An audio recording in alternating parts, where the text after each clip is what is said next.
Praise the lord. మన ప్రభు రక్షకుడైన యేసుక్రీస్తు ప్రశస్తమైన నామములో మీ అందరికీ హృదయపూర్వకమైన వందనాలు. పరిశుద్ధ గ్రంథములో నుండి ప్రకటన గ్రంథం 19వ అధ్యాయము 16వ వచనాన్ని చదువుతున్నారు. రాజునకు రాజు, ప్రభువులకు ప్రభువును అను నామమున ఆయన వస్త్రముల మీద తొడ మీదను రాయబడి ఉన్నది.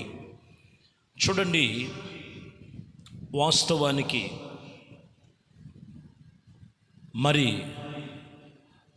అరిధేయకమైనటువంటి దేవుని వాక్యములో యుద్ధమునకు సిద్ధపడుతూ యుద్ధమునకు బయలుదేరుతున్నటువంటి మరి సూచనలు సంఘానికి సూచిస్తూ దేవుని వాక్యము మన ప్రభు ఎవరు ఏమై ఉన్నారంటే ఆయన రాజులకు రాజు, ప్రభువులకు ప్రభు అనే నామమున ఆయన వస్త్రముల మీద, ఆయన తొడ మీదను రాయబడి ఉన్నదని ఇక్కడ వాక్యం చెప్తున్నమాట.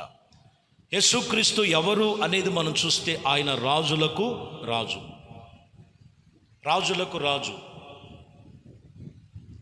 ఇదిగో యుద్ధమునకు సిద్ధపడుతున్నటువంటి సమయములో ప్రభువును గురించి చెబుతూ ఈరోజు యేసు ప్రభు వారు ఎవరు అనేది మనం చూడాలి.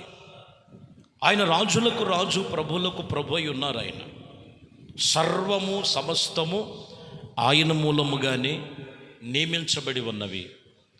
ఆయన సన్నిధిలో దేవుని వాక్యం చెప్తున్న మాట, క్రీస్తుని ఎలాగ నువ్వు భావిస్తున్నావు, ఎలాగ నువ్వు ఆయన్ని స్వీకరిస్తున్నావు, ఎలాగ ఆయన్ని వెంబడిస్తున్నావు.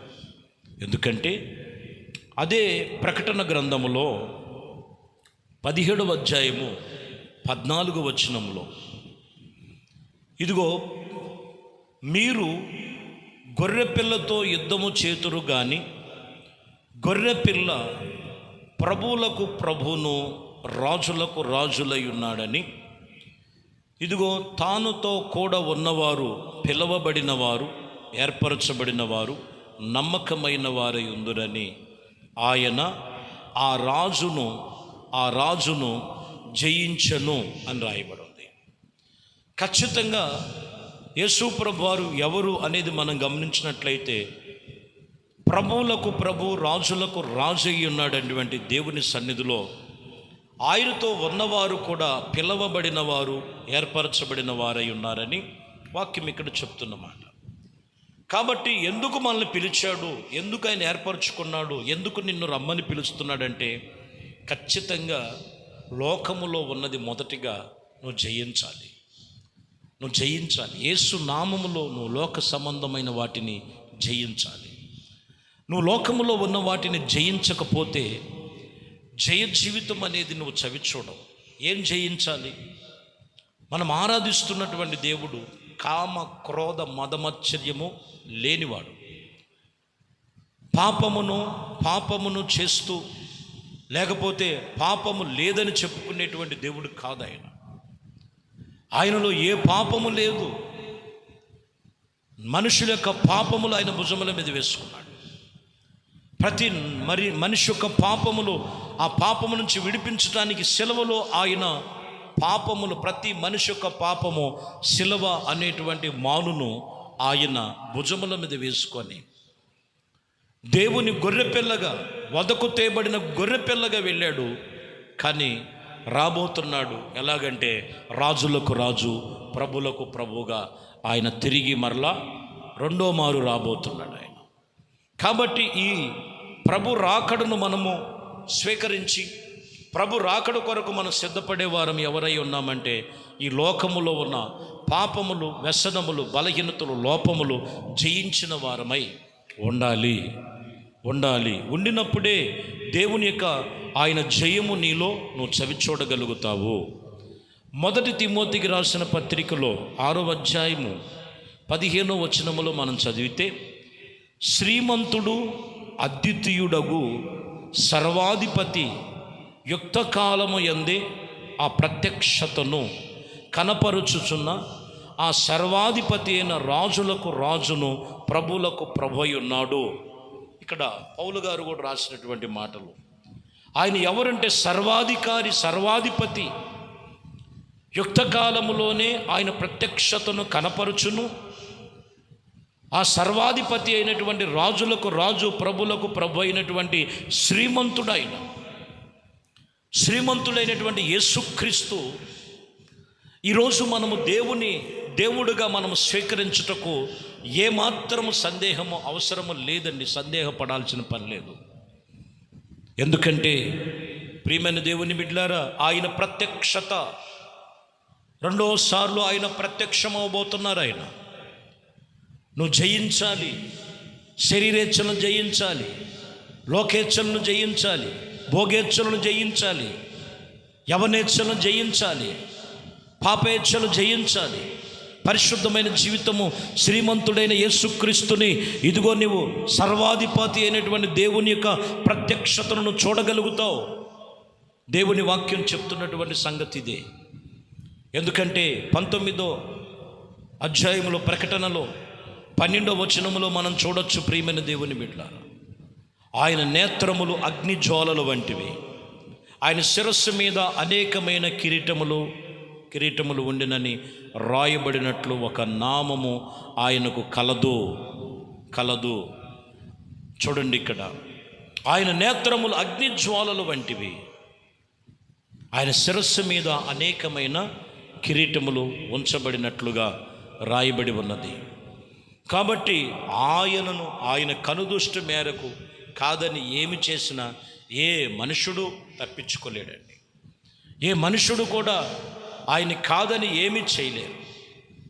కొందరు అనుకుంటుంటారు, ఎవరు చూశారులే అని. సమస్తము ఆయనకి అన్నీ తెలుసు. అందరినీ అంతటా ఆయన చూస్తున్నాడు. ఆయన కనుదృష్టి, ఆయన నేత్రములు అగ్నిజ్వాలల వంటివి. ఆయన శ్రీమంతుడు, సర్వాధిపతి, రాజులకు రాజు, ప్రభులకు ప్రభు అయినటువంటి క్రీస్తు. ఆయనను మనము వెంబడించే విషయంలో, ప్రభును నమ్ముకునే విషయంలో చాలా జాగ్రత్త. ఫిలిప్పీలకు రాసిన పత్రికలో 2వ అధ్యాయము 9వ వచనములో, అందుచేతను పరలోకమందున్న వారిలో కానీ, భూమి మీదలో ఉన్నవారు కానీ, భూమి క్రింద ఉన్న వారిలో కానీ, ప్రతి వాని మోకాళ్ళు యేసు నామములో వంగును. పరలోకమును, దేవుడి సన్నిధిని మీరు గమనించాలి. అందుచేత పరలోకమందున్న వారే కానీ, దేవదూతలు కానీ, భూమి మీద ఉన్నవారే కానీ, భూమి క్రింద ఉన్నవారే కానీ, ప్రతి మోకాళ్ళు యేసు నామములో వంగును. ప్రతి నామమునకు పైనామము యేసు నామం. ప్రతి మోకాళ్ళు దేవుని నామములో వరంగాలి. ఆయన ఎవరంటే రాజులకు రాజు, ప్రభువులకు ప్రభు అయి ఉన్నారు. సర్వాధిపతి అయిన దేవుడు, సకల ఆశీర్వాదాలకు కారణభూతుడు, నేను ప్రకటిస్తున్న యేసుక్రీస్తు సర్వశక్తిమంతుడై ఉన్నాడు. వాక్యం చెబుతున్న మాట అది. కీర్తన గ్రంథం 72 కీర్తన 11వ వచనములో మనం చదువుతున్నాం. రాజులందరూ అతనికి నమస్కారము చేయుచుందెరు, అన్యజనులందరూ అతనిని సేవించెదరు. ఖచ్చితంగా ఆయనను సేవిస్తారు. ప్రతి ఒక్కరూ ఆయన్ని సేవించాల్సిందే. ప్రతి ఒక్కరూ ఆయనకి లోబడాల్సిందే. సర్వ సృష్టికి కారణభూతుడు, సకల ఆశీర్వాదాలకి కారణభూతుడు, భూమిని ఆకాశాన్ని సృష్టించిన సృష్టికర్త అయినటువంటి దేవుడు. ఆయన రాజులకు రాజు, ప్రభులకు ప్రభు అయి ఉన్నారు. ఇక్కడ వాక్యం చెప్తున్నటువంటి మాట, రాజులందరూ అతనికి నమస్కారము చేయాల్సిందే, అన్యజనులందరూ కూడా అతన్ని సేవించవలసినటువంటి వారై ఉన్నారు. ఒక మాట చివరిగా మనం చదువుకుందాం. ప్రకటన గ్రంథం 2వ అధ్యాయం 17వ వచనంలో మనం చూస్తే, సంగములతో ఆత్మ చెప్పుచున్న మాటలు చెవిగలిగిన వాడు వినుగాక. జయించిన వానికి మరుగైన మన్నాను భుజింపనిస్తాను, మరియు అతనిని ఇదిగో తెల్లని రాతినిత్తును, ఆ రాతి మీద చెక్కబడిన ఒక కొత్త పేరు పెట్టబడును. ఇదిగో పొందెను వానికి, ఇదిగో గాని అది మరియు ఎవనికి తెలియదు అని చెప్పాను. సంఘముతో ఆత్మ చెప్పుచున్న మాటలు ఏమై ఉన్నదంటే, వినుగాక, ఎవరైతే జయిస్తారో, ఎవరైతే జయిస్తారో వారికి మరుగైన మన్నాను భుజింపనిస్తాను. ఇదిగో ఈ యొక్క ఆత్మ సంబంధమైన దేవుడు దీవెనలు పొందుకునే సంఘముగా ఉండాలి. సంఘముగా ఉండాలంటే ఆ సంఘములో లోక సంబంధమైనవి, శరీర సంబంధమైనవి, ప్రకృతి సంబంధమైన వాటిని జయించాలి. జయించిన వారికి ఆయన ఇదిగో ఇవన్నీ కూడా వారికి ఇస్తానని ప్రభు చెప్తున్నారు. కాబట్టి ప్రియమైన దేవుని బిడ్డలారా, ఒకటి నువ్వు తెలుసుకోవాలి, మనం ఆరాధిస్తున్న దేవుడు ఎవరు? రాజులకు రాజు, ప్రభువులకు ప్రభు, శ్రీమంతుడు, సర్వాధిపతి.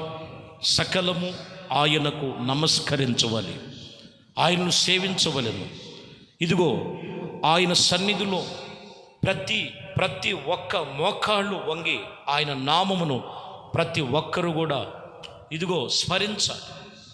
అందువలన ఇక్కడ చెబుతున్నటువంటి మాట కూడా, ఏ సంఘము, ఇక్కడ కొన్ని 7 సంఘములకు 7 సూచనలు చెప్పారు. ఇక్కడ సంఘముతో చెప్తున్న మాట, జయించినటువంటి సంఘముగా ఇదిగో మరుగైన మన్నాను భుజింపనిస్తానని. దేవుణ్ణి వెంబడిస్తున్న నీవు జయించిన సంఘములో ఉండాలి, జయించబడిన జయ జీవితము కలిగి ఉండాలి. ఏమి నువ్వు ఈ లోకములో జయించాలంటే, దేవునికి విరోధమైనవి, దేవునికి వ్యతిరేకమైనవి, వాక్యము చెబుతున్నటువంటివి ఏవి విరోధమైనయో, ఏది అక్కరలోకి వచ్చాయో నువ్వు తెలుసుకొని వాక్యమును బట్టి వాటిని నువ్వు జయించు. దేవుడి సన్నిధిలో భయభక్తులు కలిగుండు. ఖచ్చితంగా దేవుడు ఒక పేరు పెట్టి నిన్ను పిలిచాడు. ఆయన నిన్ను చెక్కబడి ఉన్నట్లుగా రాయబడి ఉన్నది.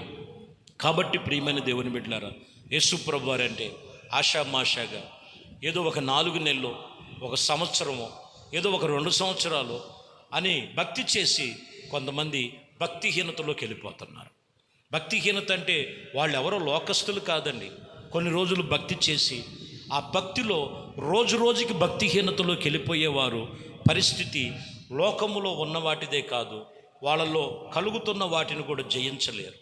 అటువంటి వారు ఏ విషయములో కూడా వారు లెక్కల్లోనికి రాదు. వారు దేవుడి సన్నిధిలో చేరరు. గమనించి ప్రియమైన దేవుని బిడ్డలారా, ఖచ్చితంగా ఆత్మ చెబుతున్న మాటలు చెవిగలిగిన వారు విని నువ్వు భయభక్తులు కలిగి నువ్వు భక్తి జీవితాన్ని కొనసాగించాలి. కానీ భక్తిహీనత నీలో నుండి తీసివేసుకో. మొదటి ప్రారంభములో ఆత్మీయంగా ప్రారంభించారు, కానీ కొన్ని పరిస్థితులు శరీరానుసారంగా వచ్చేసినాయి. ఆ శరీరానుసరమైన వాటిని జయించు, ఆత్మానుసారంగా నువ్వు మార్చుకో. అన్ని విషయాలలో ప్రభు నిన్ను జయ జీవితము కలుగు చేయనుగాక. ఎందుకంటే మనం ఆరాధిస్తున్న దేవుడు రాజులకు రాజు, ప్రభులకు ప్రభు. ఆయన పేరే నజరేయుడైన యేసు. యేసు నామములో ప్రార్థన చేద్దాం. కళ్ళు మూసి ప్రతి ఒక్కరు కూడా ప్రార్థనలో ఏకీభిద్దాం.